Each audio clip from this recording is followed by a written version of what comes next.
Item ಯಾವುದೇ ಇರಲಿ try ಮಾಡಿ ಆಚಿ ಚಿಕನ್ ಮಸಾಲಾ. ಎಷ್ಟು ಬೇಗ ಅವ್ರದ್ದು ಮ್ಯಾರೇಜ್ ದಾಂಪತ್ಯ ಜೀವನ. ಯಾಕಂದ್ರೆ ಕೆಲವೊಂದು ಡೇಟ್ ಗಳಲ್ಲಿ ಹುಟ್ಟಿದವ್ರಿಗೆ ಅಕಸ್ಮಾತ್ ಇವಾಗ ನೋಡಿ 25ನೇ ತಾರೀಕು ಅಟಲ್ ಬಿಹಾರಿ ವಾಜಪೇಯಿ ಅವರು ಕೂಡ ನೋಡಿ ನಮ್ಮ ದೇಶಕ್ಕೆ ಏನೇನು ಬೇಕು ಪ್ರಧಾನಿ ಆದಮೇಲೆ ಅವರು ಈ ರೋಡ್ಸ್ದು ಇದು ಎಲ್ಲ ತುಂಬ ಚೆನ್ನಾಗಿ ಇಂಪ್ರೂವ್ಮೆಂಟ್ ಮಾಡಿದ್ದಾರೆ, ಇಲ್ಲ ಅಂತಲ್ಲ. ಸೊ ಅವರ ಡೇಟ್ ಕೂಡ 25th ಆಗಿರುತ್ತೆ. ಅವರು ಕೂಡ ಸಿಂಗಲ್ ಲೈಫೇ. ಹಾಗಾಗಿ ರಾಜೀವ್ ಗಾಂಧಿ ಇದ್ದಾರಲ್ಲ, ರಾಜೀವ್ ಗಾಂಧಿ ಮದುವೆ ಆಗಿ date 25th. So Rajiv Gandhi ಅವ್ರ ಮದುವೆ ಆಗಿ 25th. ಅವರು ಸೋನಿಯಾ ಗಾಂಧಿ ಅವರು ಇನ್ನೂ ಇದ್ದಾರೆ, ರಾಜೀವ್ ಗಾಂಧಿ ಅವರು ಇಲ್ಲ. ಅಂದರೆ ಅವ್ರ ಮ್ಯಾರೇಜ್ ಲೈಫು ಇವಾಗ 25ನೇ ತಾರೀಕು ಮದುವೆ ಆದವ್ರಿಗೆ ಏನಾಗತ್ತಪ್ಪ ಅಂತಂದರೆ ಹಸ್ಬೆಂಡ್ ಆಗಲಿ ಅಥವಾ ವೈಫ್ ಆಗಲಿ ಅವರ ಏಳಿಗೆ ಇಲ್ಲ ಯಾರನ್ನಾದ್ರೂ ಒಬ್ಬರನ್ನ ಬೇಗ ಕಳ್ಕೊಳ್ತಾರೆ, ಇಲ್ವಾ ಅವ್ರ ಲೈಫಲ್ಲಿ ಡಿಸ್ಟರ್ಬ್ ಆಗುತ್ತೆ, ಇಲ್ವಾ ಅದು ಇಲ್ಲ ಅಂತಂದರೆ ಸಕ್ಸಸ್ ಇರೋದಿಲ್ಲ ಅವ್ರ ಲೈಫಲ್ಲಿ. ಅಂದರೆ ಯಾವುದೇ ಒಂದು ಕೆಲಸ ಮಾಡಿದ್ರೂ ತುಂಬ ಸಕ್ಸಸ್ನ ನೋಡೋಕ್ಕಾಗೋದಿಲ್ಲ, ಎಲ್ಲೋ ಒಂದು ಕಡೆ ಲೋ ಆಗ್ತಾ ಇರುತ್ತೆ. ಅದು ಹಸ್ಬೆಂಡ್ಗಾಗಿರ್ಬೋದು. ಯಾಕಂದರೆ ಡೇಟು ಕೂಡ ಇಂಪಾರ್ಟೆಂಟ್.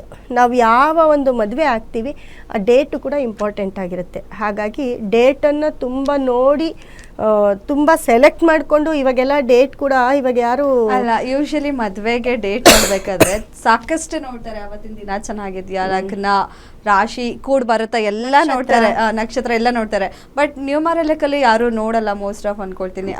ಈಗ ಹಾಗಲ್ಲ, ಇವಾಗ ನಕ್ಷತ್ರ ಮತ್ತೆ ಇದಕ್ಕಿಂತ ಇಂಪಾರ್ಟೆಂಟ್ ಡೇಟ್ ಆಗಿರುತ್ತೆ, ಮುಖ್ಯವಾಗಿ ಡೇಟ್.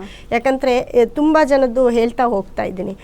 ಆ ಡೇಟ್ಗಳಲ್ಲಿದ್ದಾಗ ಇವಾಗ 25ನೇ ತಾರೀಕು ಯಾರೆಲ್ಲ ಮದುವೆ ಆಗಿರ್ತೀರ ಅವರು ಬೇಗ ಯಾರನ್ನಾದ್ರೂ ಒಬ್ರನ್ನ ಕಳ್ಕೊಂಡು ಸಿಂಗಲ್ ಲೈಫ್ ಹೋಗೋದು, ಅಥವಾ ಇಲ್ವಾ ಜೊತೆಯಲ್ಲಿದ್ದರೂ ಕೂಡ ಎಲ್ಲ ಒಂದು ಕಡೆ ಹಸ್ಬೆಂಡ್ ಏನಾದರೂ ಬಿಸ್ನೆಸ್ ಮಾಡ್ತಿದ್ರೆ, ಕೆಲಸ ಮಾಡ್ತಿದ್ರೆ ಅವ್ರಿಗೆ ಇಂಪ್ರೂವ್ಮೆಂಟ್ಸ್ ಇರೋದಿಲ್ಲ, ಎಲ್ಲ ಒಂದು ಕಡೆ ಏನೇ ಮಾಡಲಿ ಎಷ್ಟೇ ಮಾಡಲಿ ಸಕ್ಸಸ್ ಇರೋದಿಲ್ಲ ಲೈಫಲ್ಲಿ. ತುಂಬ ಸಾಲ ಮಾಡೋದು, ಇಲ್ಲ ಡಿಸ್ಟರ್ಬ್ ಆಗೋದು ಇದಾಗ್ತಿರುತ್ತೆ. ಇಲ್ಲಾಂದರೆ ಬೇಗ ಕಳ್ಕೊಂಡೇ ಬಿಟ್ಟಿರ್ತಾರೆ. ಇದಾಗತ್ತೆ ಈ 25th 26th ಇದೆಲ್ಲನೂ ನೋಡಿ.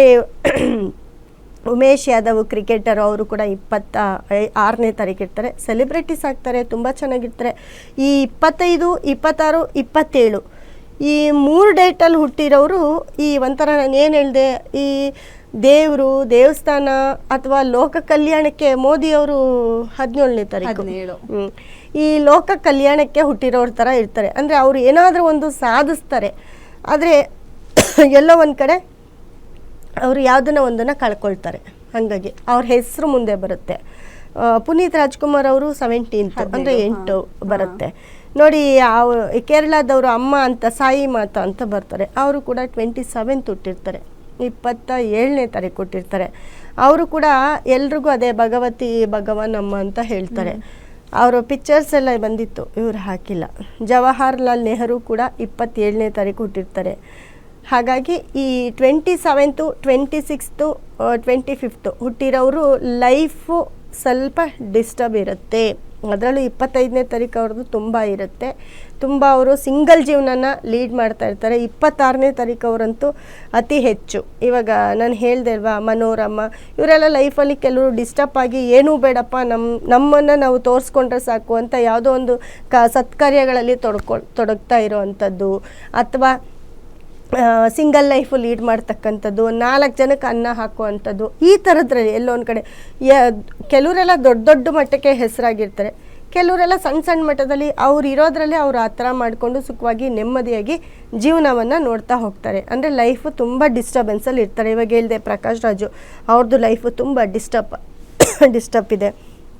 ವಿಜಯ್ ರಾಘವೇಂದ್ರ ಅವರಾಗಿರ್ಬೋದು, ಚಂದನ್ ಶೆಟ್ಟಿ